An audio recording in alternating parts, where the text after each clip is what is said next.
2 menor de edad ang patay habang 10 ang sugatan ng araruhin ng truck ang isang pampasaherong jeep sa Batangas City. Sa video, makikitang dumating ang humaharurot na truck at bumangga sa kanang bahagi ng jeep. Nakaladkad ang jeep hanggang sa sumalpok ang truck sa poste at napatumba ito. Base sa investigasyon, pumalya ang preno ng truck kaya nawala ng kontrol ang driver nito.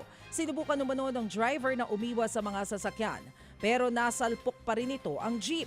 Hawak na ng Batangas City Police ang truck driver habang gumugulong pa ang investigasyon sa aksidente. Natuhog naman ng bakal ang braso ng 9 na taong gulang na lalaki sa Misamis Oriental. Base sa investigasyon, nakikipaglaro ng taguan ang bata nang umakyat sa gate ng isang kapilya. Doon na siya natusok ng bakal. Gumamit na ng grinder ang mga residente para maputol ang bakal. Makalipas ang ilang minuto, natanggal din ang bahagi ng steel bar. Pero nakatusok pa rin ito sa braso ng bata. Agad siyang isinakay sa ambulansya at isinugod sa ospital. Doon na natanggal na mula sa pagkakatusok ang bakal. Stable na rin ang kondisyon ng bata. Aray? Sa ibang balita, arestado ang isang vlogger sa operasyon kontra droga sa Bacolod City. Umiiyak pa ang vlogger nang maaresto ng mga pulis. Hinuli rin ang kanyang kinakasama na kasabwat umano.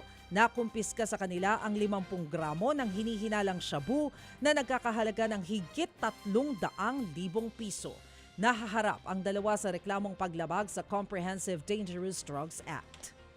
Mga kapatid, patuloy po kayong tumutok sa 105.9 True FM para sa totoong balita, impormasyon, music and entertainment. Mag-subscribe sa aming YouTube channel at podcast at sundan nyo kami sa Facebook, Instagram, X at TikTok sa True Network PH. Bisitahin din po ang aming official website, truefm.ph. At panoorin din kami sa True TV Signal, Channel 19. Kami po ang 105.9 True FM. Laging true sa'yo, kapatid. Ito tayo sa totoo, tunay at tapat.